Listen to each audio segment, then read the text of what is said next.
अस्सलाम वालेकुम। आज की कहानी सांस से जीने का नाम नहीं।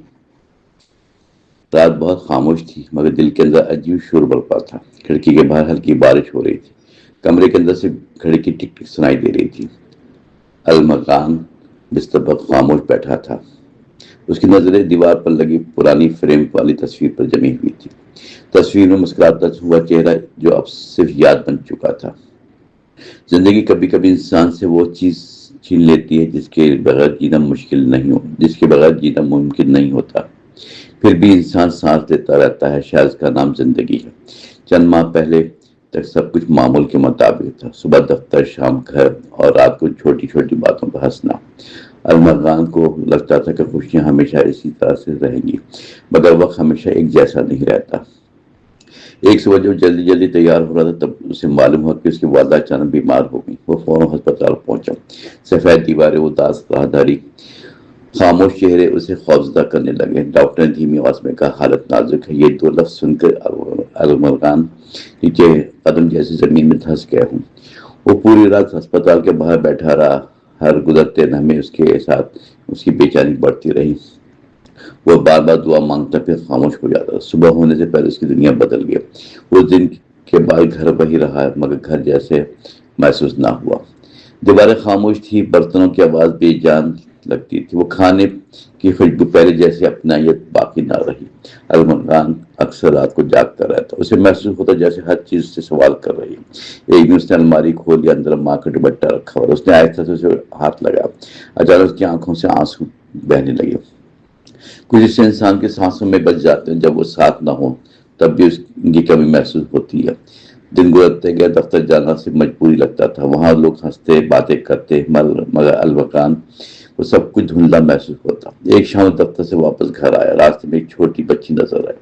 वो सड़क किनारे गुब्बारे बेच रही थी। बारिश की वजह से उसके कपड़े भीग रहे थे मगर वो फिर भी लोगों को आवाज दे रही थी। अलमकान चंद लम्हे उसे देखता रहा, फिर उसने सारे गुब्बारे खरीद लिए।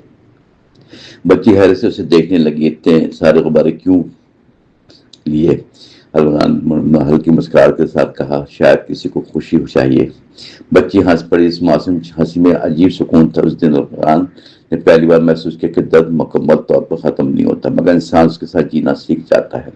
रात को उसने बहुत अरसे बाद खिड़की खोली। ठंडी हवा अंदर दाखिल हुई। उसने गहरी सांस ली, जैसे खुद को दोबारा जिंदा महसूस करना चाहता था। चंद दिन बाद उसकी मुलाकात एक नौजवान लड़की से, उसका नाम दुआ था। वो इस दफ्तर में नई मुलाजमा बनकर आई थी। दुआ बहुत कम बोलती मगर उसके लहजे में अजीब नरमी थी।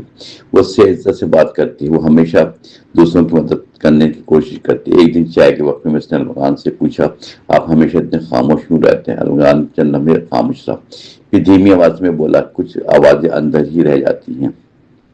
दुआ ने उसकी तरफ देखा मगर मजीद कुछ न पूछा। शायद वो खामोशी को समझ गई थी। वक्त आहिस्ता आहिस्ता आगे बढ़ने लगा।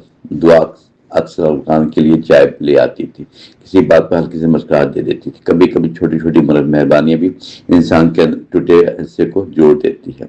एक शाम दोनों दफ्तर से बाहर निकले तो बारिश शुरू हो गई। लोग जल्दी जल्दी छतरियां खोल रहे थे। दुआ ने आसमान की तरफ देखते हुए कहा, बारिश अजीब होती है, कभी खुशी देती है, कभी उदासी। अलमकान ने पहली बार खुलकर उसकी तरफ देखा। शायद बारिश दिल के हाल जैसे होती है।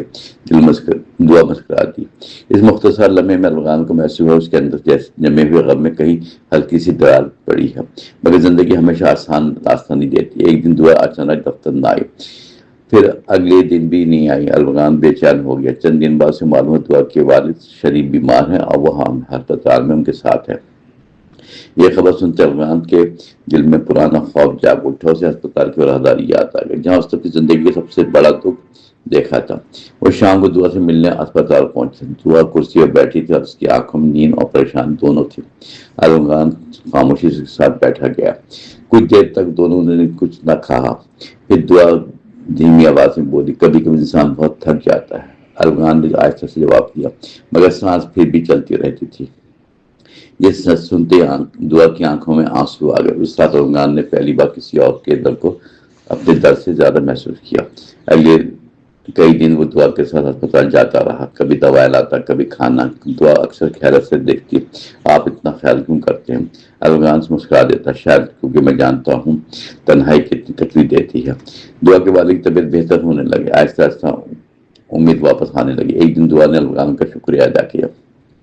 ارغوان نے سر ہلایا. کبھی کبھی انسان دوسروں کو سہارا دینے ہوئے خود سمجھ جاتا ہے. یہ جملہ سن کر دعا کافی دیر خاموش رہی. وقت گزرتا گیا. ارغوان اب پہلے جیسے نہیں رہا. اب بھی اپنی ماں کو یاد کرتا تھا، مگر اب اس کی یاد میں اب سے درد نہیں تھا، جیسے محبت بھی تھی، دعا بھی، اور عجیب سکون محسوس تھی. ایک رات چھت پہ کھڑا آسمان دیکھ رہا. ٹھنڈی ہوا چل رہی تھی. دور کہیں اذان کی آواز آ رہی تھی. اس نے آنکھیں بند کر کے گہری سانس لی. اسے محسوس ہوا جیسے اس کی موت کی دعائیں اب بھی اس کے پاس موجود ہیں. زندگی ختم نہیں ہوتی، سے بدل گئی تھی. اگلے دن دفتر میں سب لوگ معمول کے مطابق مصروف تھے، مگر ارغوان کے اندر ایک نئی خاموشی پیدا ہو چکی تھی. ایسی خاموشی تکلیف نہیں دیتی تھی بلکہ سنبھال لیتی تھی. دوست کے پاس آئی اور بولی، آج آپ پہلے سے زیادہ مختلف لگ رہے ہیں. ارغوان ہلکا سا ہنسا. شاید میں جینا دوبارہ سیکھ رہا ہوں. دعا کی آنکھوں میں نمی آ گئی. ہر انسان کو ایک دن یہ سیکھنا پڑتا ہے. شام کو دونوں دفتر سے باہر نکلے. آسمان صاف تھا. بارش رک چکی تھی. سڑکوں پر روشنی پھیلی ہوئی تھی. لوگ تیزی سے گزر رہے تھے. زندگی ہمیشہ کی طرح آگے بڑھ رہی تھی.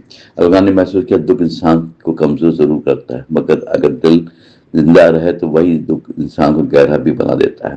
اس رات وہ گھر واپس آیا تو پہلی بار اس نے اپنا کمرہ بنان نہیں لگا. اس نے ماں کی تصویر کے سامنے بیٹھ کر دھیمی آواز میں کہا، میں اب ٹھیک ہوں. ہوا آہستہ سے پردہ ہلا رہی تھی جیسے کسی نے دعا دی ہو. ارغوان کی آنکھوں میں آنسو آ گئے، مگر اس بار ان آنسو میں سے غم نہیں تھا، اس میں سکون بھی شامل تھا. وقت کے ساتھ اس نے ایک نئی عادت بنا لی. وہ ہر ہفتے کسی نہ کسی ضرورت مند کی مدد کرتا. کبھی کسی بچے کی کتابیں خرید لیتا، کبھی کسی بزرگ کے لیے دعائیں لے لیتا. اسے محسوس ہونے لگا انسان جب دوسروں کے لیے آسانی پیدا کرے تو اس کو اپنی سانسیں بھی ہلکی ہو جاتی ہیں. ایک دن سڑک پر سے گزرا جہاں اس نے غبارے والے بچے کو دیکھا. وہ دوبارہ موجود تھی. بچی نے خوشی سے کہا، آپ پھر آ گئے. ارغوان ہنس پڑا. ہاں، شاید مجھے تمہاری ہنسی پسند ہے. بچے نے اس غبارہ اس کی طرف بڑھایا. یہ آپ کے لیے. ارغوان نے غبارہ ہاتھ میں لیا اور کافی دیر تک اسے دیکھتا رہا. زندگی بھی شاید اس غبارے جیسی ہوتی، بہت نازک مگر خوبصورت. اگر اسے محبت سے تھاما جائے تو وہ انسان کو خوشی دے جاتی ہے. رات کے جب وہ واپس گھر پہنچا تو کھڑکی سے چاند صاف نظر آ رہا تھا. اس نے ایسے سے خود سے کہا، سانس سے جینے کا نام نہیں، محسوس کرنے کا نام بھی ہے. پھر وہ مسکرایا اور کافی عرصے بعد دل سے مسکرایا.